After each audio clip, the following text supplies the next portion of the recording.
And we shaded you with clouds and sent down to you manna and quails. Quran, Surah Al-Baqarah.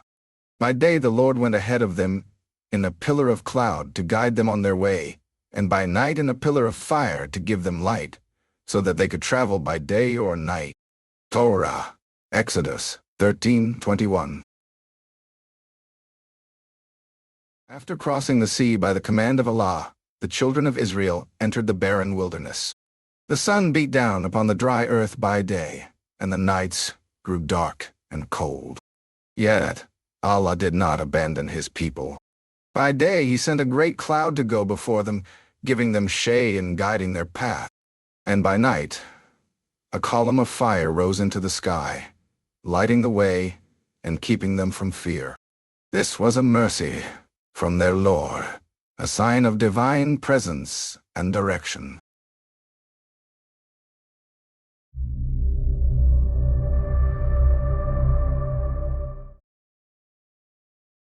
Hunger stirred among the people. They cried out to Moses, and he turned to Allah. In response, Allah sent down manna from the sky, a sweet, nourishing sustenance that settled like dew upon the land each morning. Its taste was pleasant and satisfying, unlike anything they had known before. The people gathered it daily, each according to their need. Some say it was like wafers made with honey, as described in the Torah, Exodus 16:31, and others describe its purity and lightness. It was a blessing given freely, requiring neither toil nor harvest. The manna would appear every morning except the Sabbath, and it melted away by midday if left unattended. Each household collected just enough for the day, and if they hoarded more than needed, it would spoil, except on the day before the Sabbath, when it miraculously lasted 2 days. This rhythm was a divine discipline, a training in trust, gratitude, and daily remembrance of Allah's provision. It was a food of purity, sent from above, unlike the earthbound sustenance they once toiled for in Egypt. In joy and relief, the people ate and praised Allah.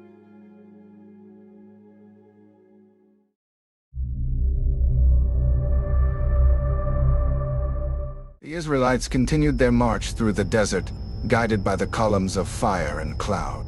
Though the land was barren and the heat unrelenting, the signs above never faded.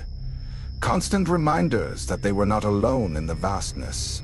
Now they had a new demand for Moses to convey to Allah. They longed for meat, something more than the delicate manna they had been gifted from above. And in response to that plea, Allah in His mercy sent a new sign of provision. From the distant sky they saw them, flocks of low-flying birds gliding silently toward the camp. Quails, fat, plentiful, descending in waves with no fear, no resistance. The people looked on in amazement as the birds landed softly across the sands, resting at their feet as if offered by unseen hands. With ease, the people gathered them, filling baskets and laying them out with reverence and joy. Fires were kindled. The scent of roasting meat filled the desert air. For a time, there was warmth, satisfaction, and stillness. But this too was a test, a gift not to be taken for granted, but to remind them that every mercy comes from Allah and should be met not with greed, but with gratitude.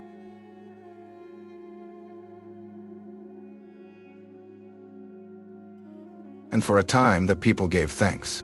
They wept in relief, lifting their hands in prayer, their voices trembling with gratitude. The bitterness of their long captivity had not been forgotten, but now they tasted a different kind of freedom, one that came from reliance, not rebellion.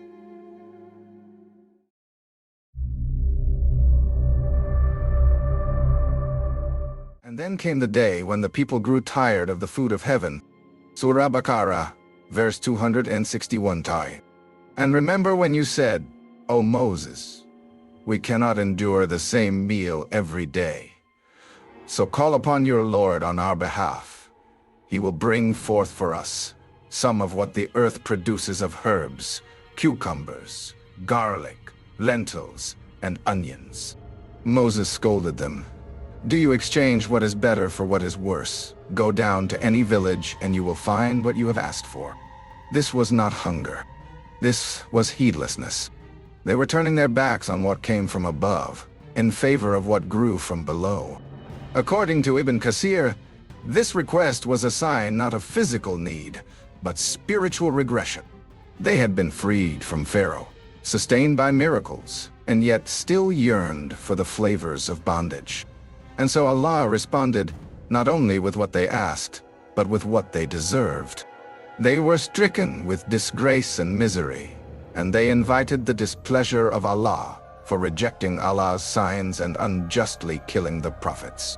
This is a fair reward for their disobedience and violations. According to the Torah, Book of Numbers 11:33, Allah sent a plague upon the Israelites as punishment. The lesson was not about food. It was about gratitude, and what is lost when the heart forgets the one who provides. They asked for the earth, and they were made to wander it, until a generation passed, and hearts were made clean again.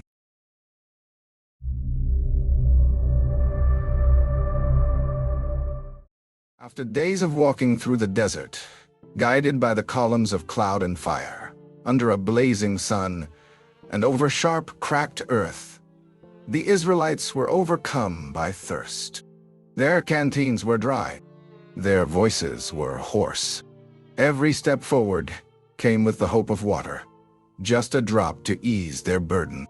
Then at last they reached a spring at a place called Marah. A pool of water shimmered in the light. Relief spread through the camp like a wave. They rushed forward, fathers, mothers, children, all dipping hands and bowls into the cool depths. But what followed was not joy. It was recoil. The water was bitter, undrinkable. Disappointment turned quickly to complaint. They turned on Moses, their voices rising. "What shall we drink?" Their faith wavered. Their gratitude slipped. But Moses did not respond with anger. He turned instead to Allah, and Allah, in His mercy, responded. He showed Moses a piece of wood, ordinary to the eye, but chosen by His will. Moses cast it into the water, and what had been bitter became sweet. The incident at Marah is mentioned in the Torah, Book of Exodus 15:23, 25, non-IV.org. This was not only about thirst. It was a test. Would the people remember who had parted the sea? Would they trust the same Lord to sweeten a spring?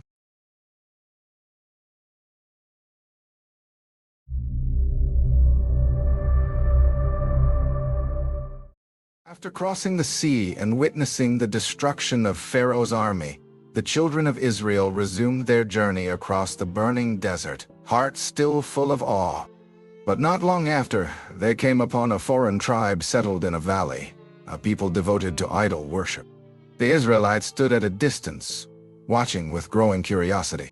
Before them were tall carved idols, one shaped like a bull, its horns gilded and its body glinting with gold.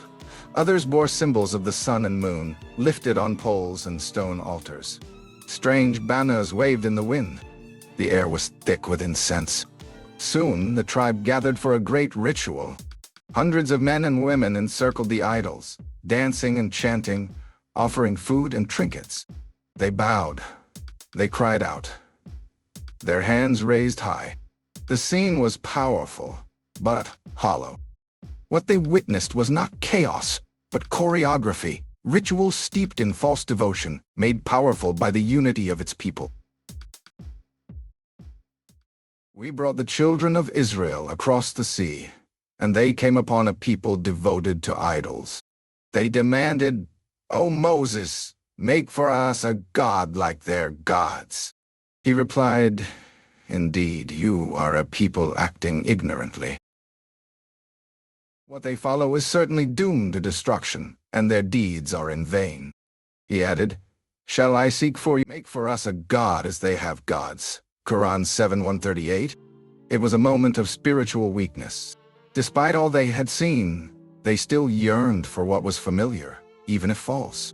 Moses turned to them in shock and rebuke. "Indeed, you are a people behaving ignorantly. Their idols are silver and gold, the work of human hands. They have mouths but cannot speak. Those who make them will be like them. Psalms 115:4-8.